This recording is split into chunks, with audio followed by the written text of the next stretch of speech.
Whoever dwells in the shelter of the Most High will rest in the shadow of the Almighty.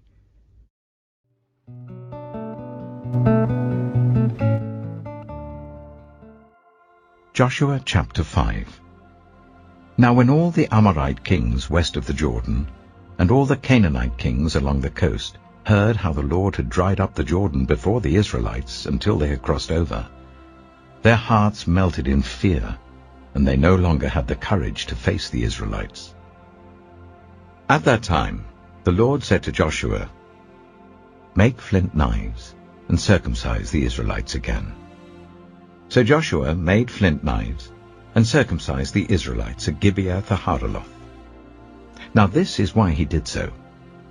All those who came out of Egypt, all the men of military age, died in the wilderness on the way after leaving Egypt. All the people that came out had been circumcised, but all the people born in the wilderness during the journey from Egypt had not. The Israelites had moved about in the wilderness for 40 years, until all the men who were of military age when they left Egypt had died, since they had not obeyed the Lord. For the Lord had sworn to them that they would not see the land that he had solemnly promised their ancestors to give us, a land flowing with milk and honey. So he raised up their sons in their place, and these were the ones Joshua circumcised. They were still uncircumcised because they had not been circumcised on the way. And after the whole nation had been circumcised, they remained where they were in camp until they were healed. Then the Lord said to Joshua, "Today I have rolled away the reproach of Egypt from you." So the place has been called Gilgal to this day. On the evening of the 14th day of the month, while camped at Gilgal on the plains of Jericho, the Israelites celebrated the Passover. The day after the Passover, that very day, they ate some of the produce of the land, unleavened bread and roasted grain. The manna stopped the day after they ate this food from the land. There was no longer any manna for the Israelites, but that year they ate the produce of Canaan. Now when Joshua was near Jericho, he looked up and saw a man standing in front of him with a drawn sword in his hand. Joshua went up to him and asked, "Are you for us or for our enemies?" "Neither," he replied, "but as commander of the army of the Lord I have now come." Then Joshua fell face down to the ground in reverence and asked him, "What message does my Lord have for his servant?" The commander of the Lord's army replied, "Take off your sandals, for the place where you are standing is holy." And Joshua did so. Joshua chapter 6. Now the gates of Jericho were securely barred because of the Israelites. No one went out, and no one came in. Then the Lord said to Joshua, "See, I have delivered Jericho into your hands along with its king and its fighting men. March round the city once with all the armed men. Do this for 6 days. Make 7 priests carry trumpets of ram's horns in front of the ark. On the 7th day, march round the city 7 times, with the priests blowing the trumpets. When you hear them sound a long blast on the trumpets, make the whole army give a loud shout. Then the wall of the city will collapse, and the army will go up, everyone straight in." So Joshua, son of Nun, called the priests and said to them, "Take up the ark of the covenant of the Lord and make 7 priests carry trumpets in front of it." And he ordered the army, "Advance, march round the city with an armed guard going ahead of the ark of the Lord." When Joshua had spoken to the people, the 7 priests carrying the 7 trumpets before the Lord went forwards, blowing their trumpets, and the ark of the Lord's covenant followed them. The armed guard marched ahead of the priests who blew the trumpets, and the rear guard followed the ark. All this time the trumpets were sounding. But Joshua had commanded the army, "Do not give a war cry, do not raise your voices, do not say a word, until the day I tell you to shout. Then shout." So he had the ark of the Lord carried round the city, circling it once. Then the army returned to camp and spent the night there. Joshua got up early the next morning, and the priests took up the ark of the Lord.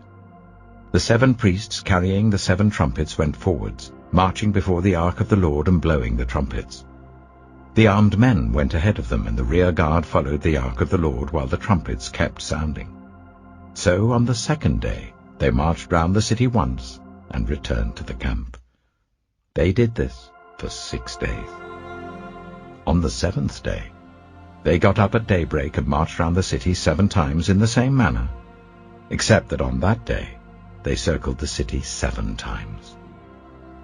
The 7th time round, when the priests sounded the trumpet blast, Joshua commanded the army, "Shout, for the Lord has given you the city. The city and all that is in it are to be devoted to the Lord.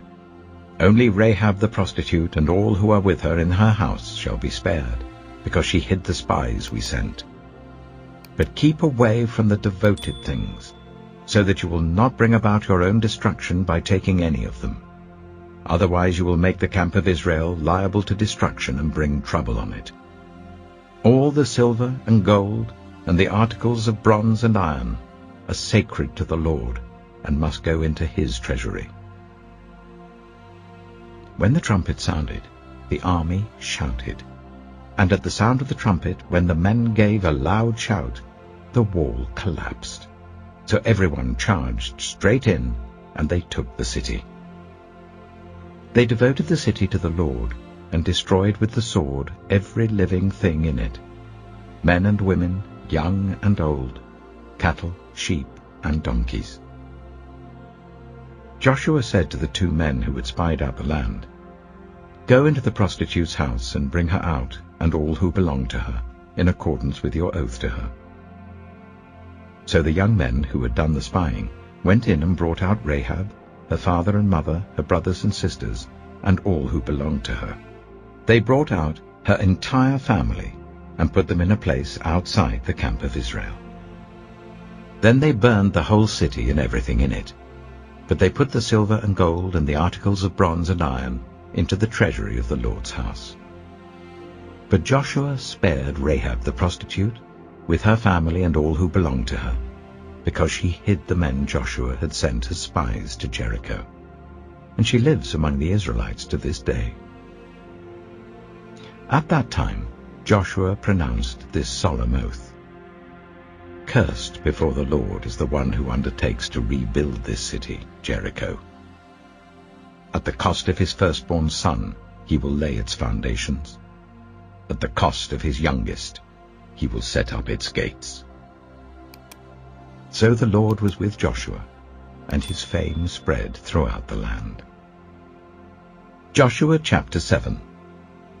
But the Israelites were unfaithful in regard to the devoted things.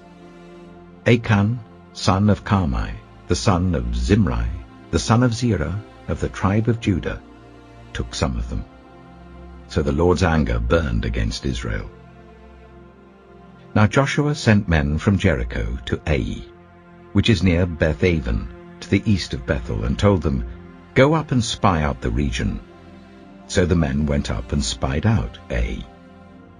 When they returned to Joshua, they said, "Not all the army will have to go up against Ai. Send 2,000 or 3,000 men to take it, and do not weary the whole army, for only a few people live there." So about 3,000 went up. But they were routed by the men of Ai, who killed about 36 of them. They chased the Israelites from the city gate as far as the stone quarries, and struck them down on the slopes. At this, the hearts of the people melted in fear and became like water. Then Joshua tore his clothes and fell face down to the ground before the ark of the Lord, remaining there till evening. The elders of Israel did the same and sprinkled dust on their heads.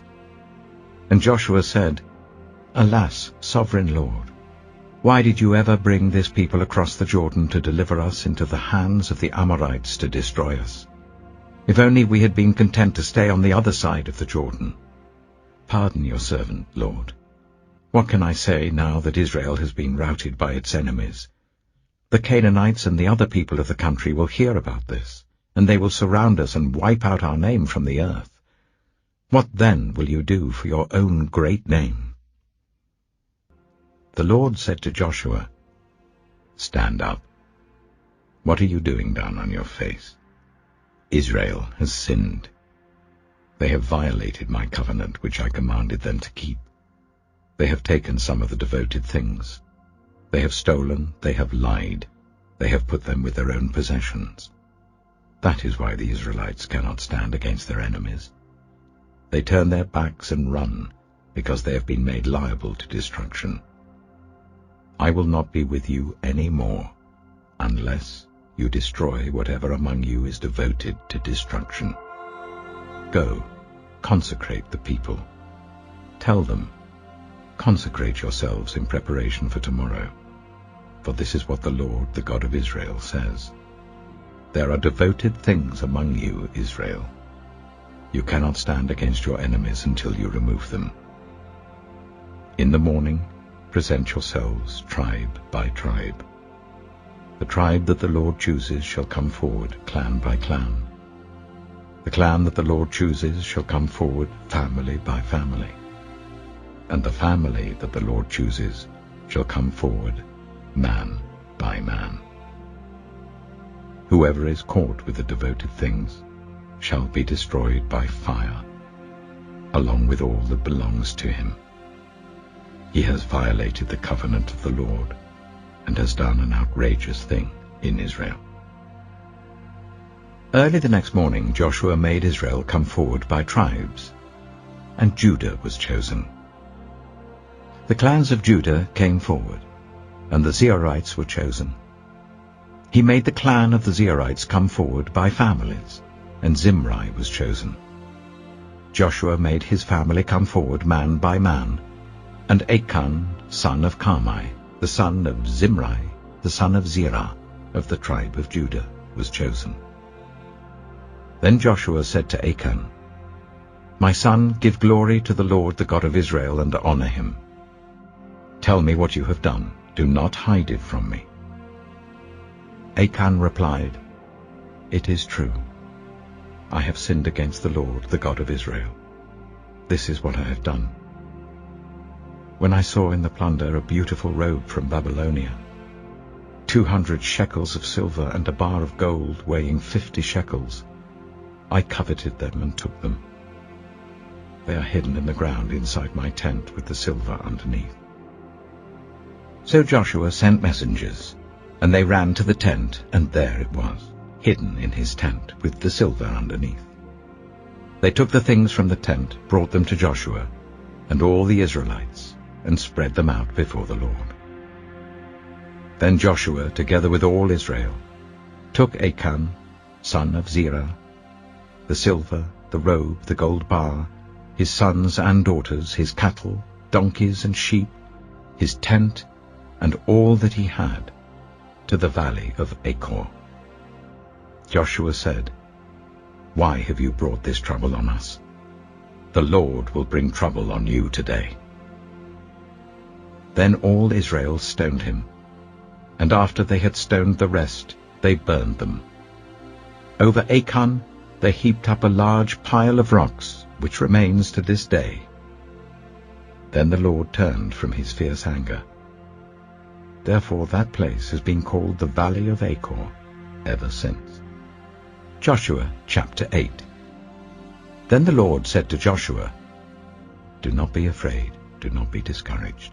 Take the whole army with you and go up and attack Ai. For I have delivered into your hands the king of Ai, his people, his city, and his land. You shall do to Ai and its king as you did to Jericho and its king, except that you may carry off their plunder and livestock for yourselves.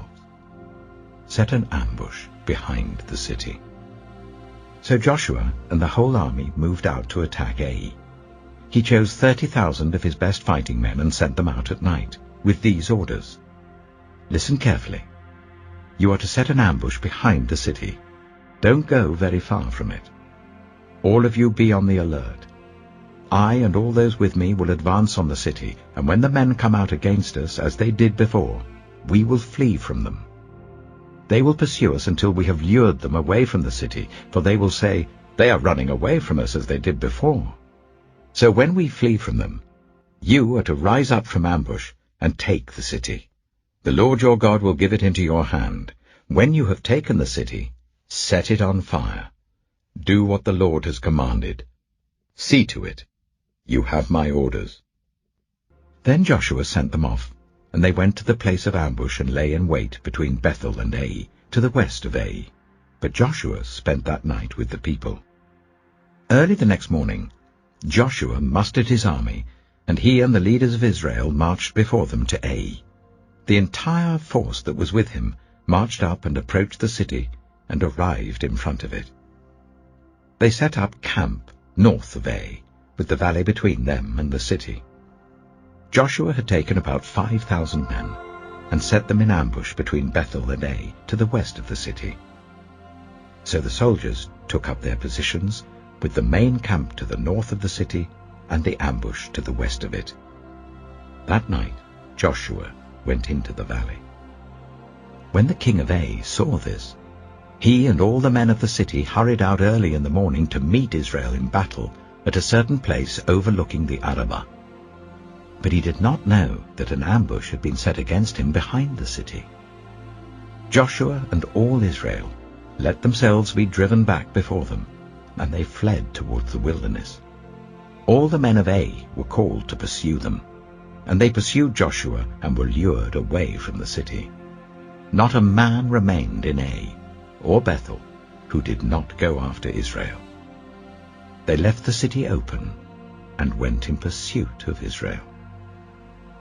Then the Lord said to Joshua, "Hold out towards Ai the javelin that is in your hand, for into your hand I will deliver the city."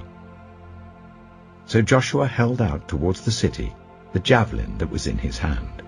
As soon as he did this, the men in the ambush rose quickly from their position and rushed forward. They entered the city and captured it and quickly set it on fire. The men of Ai looked back and saw the smoke of the city rising up into the sky, but they had no chance to escape in any direction. The Israelites who had been fleeing towards the wilderness had turned back against their pursuers. For when Joshua and all Israel saw that the ambush had taken the city, and that smoke was going up from the city, they turned round and attacked the men of Ai. Those in the ambush also came out of the city against them, so that they were caught in the middle with Israelites on both sides. Israel cut them down, leaving them neither survivors nor fugitives. But they took the king of Ai alive and brought him to Joshua. When Israel had finished killing all the men of Ai in the fields and in the wilderness where they had chased them, and when every one of them had been put to the sword, all the Israelites returned to Ai and killed those who were in it. 12,000 men and women fell that day, all the people of Ai. For Joshua did not draw back the hand that held out his javelin until he had destroyed all who lived in Ai. But Israel did carry off for themselves the livestock and plunder of this city, as the Lord had instructed Joshua. So Joshua burned Ai and made it a permanent heap of ruins, a desolate place to this day. He impaled the body of the king of Ai on a pole and left it there until evening. At sunset, Joshua ordered them to take the body from the pole and throw it down at the entrance of the city gate. And they raised a large pile of rocks over it, which remains to this day.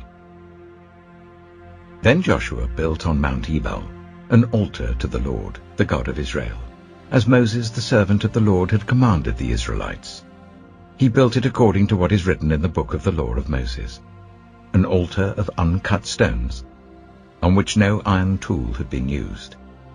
On it they offered to the Lord burnt offerings and sacrificed fellowship offerings. There, in the presence of the Israelites, Joshua wrote on stones a copy of the law of Moses. All the Israelites, with their elders, officials, and judges, were standing on both sides of the Ark of the Covenant of the Lord, facing the Levitical priests who carried it. Both the foreigners living among them and the native-born were there. Half of the people stood in front of Mount Gerizim, and half of them in front of Mount Ebal, as Moses the servant of the Lord had formerly commanded, when he gave instructions to bless the people of Israel. Afterwards Joshua read all the words of the law, the blessings and the curses, just as it is written in the book of the law. There was not a word of all that Moses had commanded that Joshua did not read to the whole assembly of Israel, including the women and children and the foreigners who lived among them. Finally, brothers and sisters, whatever is true, whatever is noble, whatever is right, whatever is pure, whatever is lovely, whatever is admirable, if anything is excellent or praiseworthy, think about such things. Whatever you have learned, or received or heard from me, or seen in me, put it into practice, and the God of peace will be with you. The grace of the Lord Jesus Christ be with your spirit. Amen.